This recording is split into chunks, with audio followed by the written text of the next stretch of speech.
ఎవరు ఒప్పుకున్నా, ఒప్పుకోకపోయినా సరే మరొక 10 రోజుల్లోనే మీనరాశి వారి జీవితంలో టర్నింగ్ పాయింట్. ఒక పెద్ద సమస్య తీరబోతోంది. మీనరాశి వారి జీవితం ఏ విధంగా ఉండబోతుంది? మరికొద్ది గంటల్లోనే వీరి జీవితంలో ఎటువంటి మార్పులు రాబోతున్నాయనే విషయాల గురించి మనమైతే ఇప్పుడు తెలుసుకుందామండి. అంతకన్నా ముందుగా మీలో ఎవరైనా సరే కొత్తగా మన ఛానల్ని కనుక చూస్తూ ఉన్నట్లయితే తప్పకుండా వీడియోని అయితే లైక్ చేయండి. తప్పకుండా మన ఛానల్ని సబ్స్క్రైబ్ చేసుకోవడం మర్చిపోకండి. సబ్స్క్రైబ్ చేసుకోవడంతో పాటుగా పక్కనే ఉన్న బెల్ ఐకాన్లో ఆల్ని టైప్ చేయండి. ఇలా చేయడం ద్వారా మేము పెట్టే ప్రతి వీడియో కూడా మీకు నోటిఫికేషన్ రూపంలో కనిపిస్తుందండి. మీరైతే మిస్ కాకుండా మన వీడియోని చూడగలుగుతారు. ఇక వీడియోలోకి వెళ్ళిపోయి మీనరాశి వారి జీవితం ఏ విధంగా ఉండబోతుంది, వారి జీవితంలో చోటు చేసుకోబోయే పరిణామాలు, వారి విద్య, ఉద్యోగ, వ్యాపార, వైవాహిక జీవితాల్లో ఎటువంటి మార్పులు రాబోతున్నాయో కూడా మనం క్లియర్గా తెలుసుకుందాం. పూర్వభద్ర 4వ పదం, ఉత్తరభద్ర 1, 2, 3, 4 పదాలు మరియు రేవతి 1, 2, 3, 4 పదాల్లో జన్మించిన వారు మీన రాశికి చెందుతారు. ఈ రాశి వారికి అధిపతి గురువు. రాశి చక్రంలో మీనరాశి చివరి రాశి. మీనరాశి వారు ఎప్పుడూ కూడా వివాదరహితమైనటువంటి జీవితాన్ని కావాలని అనుకుంటుంటారు. కానీ సొంత వారి వలన గొడవలు, ఇతరులతో మనస్పర్ధలు ఏర్పడే అవకాశాలు వీరి జీవితంలో అధికంగానే కనిపిస్తున్నాయండి. ఈ రాశి వారికి కళా సాహిత్య రంగాలలో మంచి ఆసక్తి, నిపుణత కూడా ఉంటాయి. వంశ పారంపర్యంగా సంక్రమించిన ఆస్తులను సామర్థ్యంగా వీరు వృద్ధి చేస్తారు. కానీ ఆస్తులు దక్కడం మాత్రం చాలా అనుమానాస్పదం.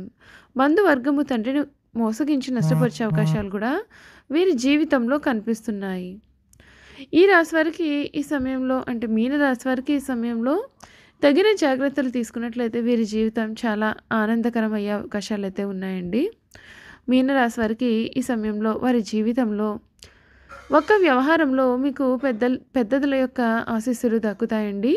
ఒక శుభార్థం మీకు మానసిక ప్రశాంతతను కూడా కలిగిస్తుంది. ఒక వ్యవహారంలో మీ యొక్క పనితీరును అధికారులు మెచ్చుకుంటారు. బంధువుల సహకారం కూడా మీకు ఉంటుంది. హనుమాన్ చాలీసా పఠించడం వల్ల మంచి ఫలితాలు అయితే పొందబోతున్నారు. ఆర్థికంగా చాలా అనుకూలంగా ఉంటుంది. వృత్తి ఉద్యోగాలలో కృషితో అనుకున్న ఫలితాలు కూడా వస్తాయి. ఆటంకాలు పెరగకుండా ముందు చూపుతో వ్యవహరించాలి. తోటి వారితో 1కి 2 సార్లు ఆలోచించి మాట్లాడాలి. అపార్థాలకు తావివ్వకండి. ఆచితూచి ఖర్చు పెట్టాలి. ఆలోచించి మాట్లాడాలి. లేకపోతే అపకీర్తిని మూటగొట్టుకునే అవకాశాలు అయితే కనిపిస్తున్నాయండి. ఆరోగ్యం విషయంలో కూడా ఒత్తిడి పెరగకుండా జాగ్రత్త పడాలి. ప్రణాళిక ద్వారా విజయాలకు దగ్గరవుతారు. శ్రీ సుబ్రహ్మణ్యేశ్వర స్వామి వారిని స్మరించండి.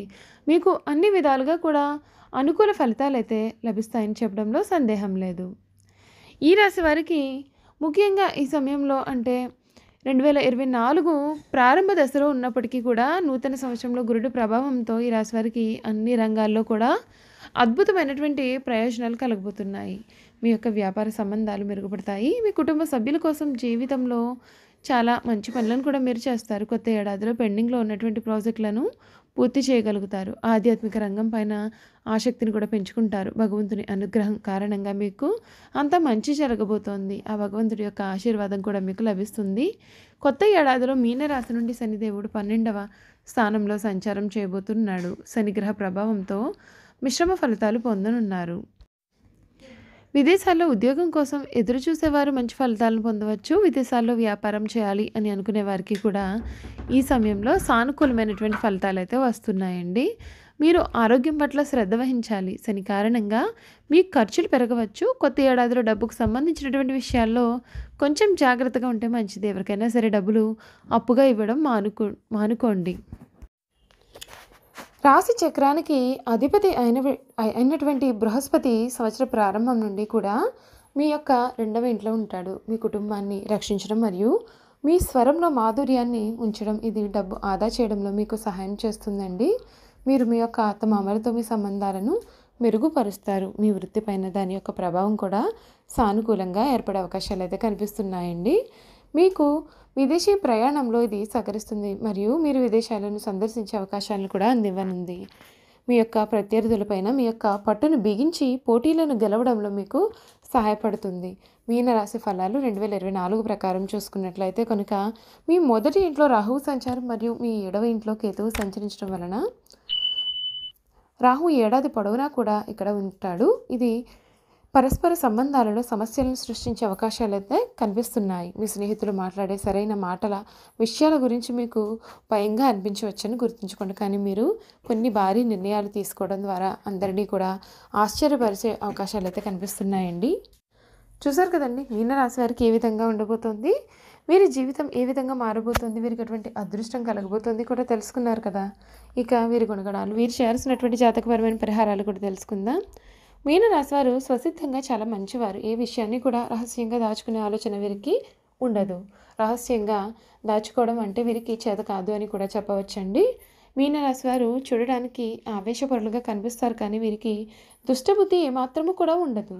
వీరికి ఎవరిపైన అయినా సరే కోపం వస్తే వారిలో వారే బాధపడతారు, కానీ వారి మీద కక్ష మాత్రం తీర్చుకోరు. దుష్టులను కూడా మంచివారిగా మార్చడానికి వీరు ప్రయత్నం చేస్తారు. ఇదే వీరి యొక్క గొప్ప గుణము. ఈ రాశి వారికి ఈ కవిత రచన అంటే కూడా చాలా ఇష్టం. ఎప్పుడూ కూడా ఏదో ఒక పని చేస్తూ ప్రశాంతమైనటువంటి జీవితం లేకుండా చేసుకుంటారు. అలా లేకపోతే వీరికి ఏమీ తోచదు. ఏదైనా పని చేయాలి అని అనుకున్నట్లయితే కనుక వీరికి ఎవరైనా సరే తోడు ఉండాల్సిందే. వీరు ఒక్కరు స్వతంత్రంగా ఏ పని కూడా పూర్తి చేయలేరు. మొదలుపెట్టిన పనిని పూర్తి చేసే వరకు కూడా వీరికి నమ్మకం కూడా ఉండదండి.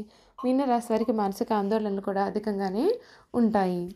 ఈ రాశి వారికి విశ్రాంతి కూడా చాలా అవసరం. విశ్రాంతి లేకపోతే వీరు పనులను సమర్థవంతంగా నిర్వహించలేరు. తొందరగా అలసిపోయేటటువంటి మనస్తత్వాన్ని కూడా వీరు కలిగి ఉంటారు. ఈ రాశి వారిపైన స్త్రీల ప్రభావం కూడా అధికంగానే ఉంటుంది. వీరి జీవితంలో ప్రవేశించే స్త్రీ ఉత్తమరాలు అయితే వీరి జీవితం చాలా ఆనందకరంగా ఉంటుంది. మీనరాశి వారికి సంసార జీవితం కూడా చాలా ఆనందాన్ని కలిగిస్తుందని చెప్పవచ్చు. వీరు కుటుంబ సభ్యులకు అన్ని రకాలుగా కూడా ఆనందాన్ని ఇవ్వగలుగుతారు. ఈ రాశి వారి జీవితంలో వివాహం అనేది వారి జీవితాన్ని సమూలంగా మార్చివేస్తుంది. వీరు తమ యొక్క జీవిత భాగస్వామి పిల్లల పట్ల చాలా వాత్సల్యాన్ని, అభిమానాన్ని కూడా చూపిస్తూ ఉంటారు. మీనరాశి వారు ఏకముఖి రుద్రాక్ష ధరించడం వలన శుభ ఫలితాలను పొందుతారండి. పూర్వభద్ర నక్షత్రం వారు పంచముఖి రుద్రాక్ష, ఉత్తరాభద్ర నక్షత్రం వారు సప్తముఖి రుద్రాక్ష ధరించాలి. రేవతి నక్షత్రం వారు చతుర్ముఖి రుద్రాక్షను ధరించాలి. ఈ రాశి వారికి కలిసి వచ్చే రంగులు ఎరుపు, పింక్ మరియు క్రీమ్. వీరు ఎరుపు రంగు వస్త్రాలను ధరించడం వలన చేపట్టిన పనులు వేగంగా సాగుతాయి. విష్ణు సహస్రనామ స్తోత్రం మరియు ఇతర విష్ణు మంత్రాలను, స్తోత్రాలను పఠించడం మీకు ప్రయోజనకరంగా ఉంటుంది. ప్రత్యేకించి గురువారాలు, శనివారాలు, ఏకాదశి, ద్వాదశి తిథుల్లో తప్పకుండా పఠించడానికి ప్రయత్నం చేయండి. పసుపు లేదా చందన తిలకాన్ని ప్రతిరోజు మీ నుదురుపైన రాయండి. నీళ్లలో పసుపు పొడిని కలిపి తలస్నానం చేయండి. మీ ప్రయత్నంలో విజయం సాధించడానికి నవగ్రహ మంత్రాలను చదవండి. మీ తల్లిదండ్రులు, గురువులు, ఆధ్యాత్మిక మార్గదర్శకులు, ఆలయ పురోహితులు, సన్యాసులు మరియు పెద్దలకు పాదాభివందనం చేసి ఆశీర్వాదం పొందండి. దేవాలయాలు లేదా ధార్మిక ప్రదేశాల్లో అరటిపండ్లు లేదా లడ్డూలను నివేదించి ఆ తర్వాత వాటిని ప్రసాదం రూపంలో పంచి ఇవ్వండి. చూసారు కదా, మీనరాశి వారి గురించి పూర్తి వివరాలు తెలుసుకున్నారు కదా. ఈ వీడియో కనుక మీకు నచ్చినట్లయితే తప్పకుండా వీడియోని అయితే లైక్ చేయండి. తప్పకుండా మన ఛానల్ని సబ్స్క్రైబ్ చేసుకోవడం మర్చిపోకండి. సబ్స్క్రైబ్ చేసుకోవడంతో పాటుగా పక్కనే ఉన్న బెల్ ఐకాన్లో ఆల్ని ట్యాప్ చేయండి. ఇలా చేయడం ద్వారా మేము పెట్టే ప్రతి వీడియో కూడా మీకు నోటిఫికేషన్ రూపంలో కనిపిస్తుందండి. మీరైతే మిస్ కాకుండా మన వీడియోని చూడగలుగుతారు. Thank you for watching.